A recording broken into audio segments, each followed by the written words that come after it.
2024 से पहले बीजेपी ने अपनी पार्टी के संविधान में बड़ा बदलाव किया है। कहा जा रहा है इससे राष्ट्रीय अध्यक्ष और संसदीय बोर्ड की ताकत और बढ़ गई है।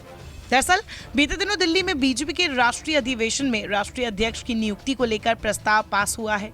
इसके मुताबिक पद खाली होने पर पार्लियामेंट्री बोर्ड अध्यक्ष की नियुक्ति कर सकेगा। इस प्रस्ताव के पास होने के साथ बीजेपी अध्यक्ष जेपी नड्डा का कार्यकाल जून 2024 तक बढ़ाने पर भी मुहर लगा दी गई है। जेपी नड्डा जून 2019 में पार्टी के कार्यकारी अध्यक्ष बने थे। इसके बाद 20 जनवरी 2020 को पूर्णकालिक अध्यक्ष बनाए गए।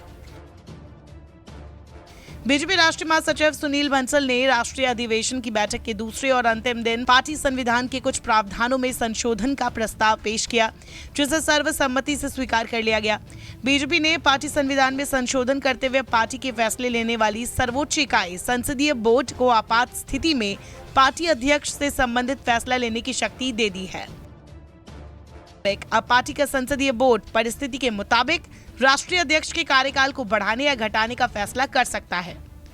अब बात करें नियम क्या होंगे। अब संसदीय बोर्ड में कोई भी नया सदस्य बनाने या हटाने का अधिकार पार्टी के राष्ट्रीय अध्यक्ष का होगा। अध्यक्ष के फैसलों को बाद में मंजूरी के लिए संसदीय बोर्ड की बैठक में रखा जाएगा।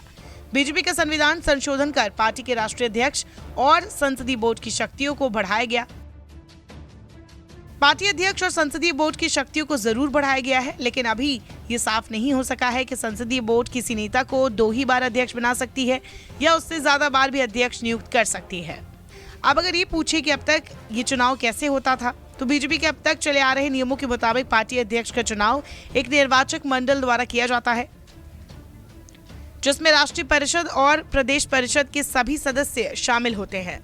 लेकिन इससे पहले पार्टी को जिला स्तर से लेकर राज्य स्तर तक चुनाव की लंबी प्रक्रिया से गुजरना पड़ता है। पुराने नियमों में एक शर्त यह भी थी कि कोई भी नेता पूरे कार्यकाल के लिए सिर्फ 2 बार ही लगातार अध्यक्ष चुना जा सकता है। पार्टी संविधान की धारा 19 के मुताबिक राष्ट्रीय अध्यक्ष वही व्यक्ति हो सकेगा जो कम से कम 4 अवधियों तक सक्रिय सदस्य और कम से कम 15 साल तक प्राथमिक सदस्य रहा हो। निर्वाचक मंडल में से कोई भी 20 सदस्य राष्ट्रीय अध्यक्ष पद के चुनाव की अर्हता रखने वाले व्यक्ति के नाम का संयुक्त रूप से प्रस्ताव कर सकेंगे। ये संयुक्त प्रस्ताव कम से कम ऐसे 5 प्रदेशों से आना जरूरी है जहां राष्ट्रीय परिषद के चुनाव संपन्न हो चुके हैं। नामांकन पत्र पर उम्मीदवार की स्वीकृति भी जरूरी है। अब संविधान बदलने का असर ये होगा कि बीजेपी अध्यक्ष जेपी नड्डा जून 2024 तक पार्टी के अध्यक्ष बने रहेंगे। पिछले साल पार्टी की राष्ट्रीय कार्यकारिणी की बैठक में नड्डा के कार्यकाल को बढ़ाने को लेकर लिए गए फैसले पर राष्ट्रीय अधिवेशन की बैठक में भी मुहर लगा दी गई। लोकसभा चुनाव के मद्देनजर पार्टी ने पिछले साल ही जेपी नड्डा के कार्यकाल को जून 2024 तक बढ़ाने का फैसला किया था। पार्टी के संसदीय बोर्ड के फैसले के बाद जनवरी 2023 में दिल्ली में हुई बीजेपी राष्ट्रीय कार्यकारिणी की बैठक में लोकसभा चुनाव के मद्देनजर जून 2024 तक जेपी नड्डा के अध्यक्षीय कार्यकाल को बढ़ाने के प्रस्ताव को मंजूरी दी गई थी। पार्टी संविधान के नियमों का पालन करते हुए अब कार्यकारिणी के फैसले को राष्ट्रीय अधिवेशन ने भी अनुमोदित कर दिया है।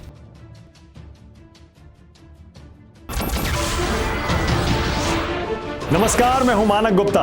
अगर आपको हमारा ये वीडियो पसंद आया हो तो इसे लाइक और शेयर जरूर करें और हाँ, हमें सब्सक्राइब और फॉलो करना ना भूलें ताकि आप देश और दुनिया की कोई खबर मिस ना करें। तो जुड़े रहिए हमारे साथ और देखते रहिए न्यूज़ 24।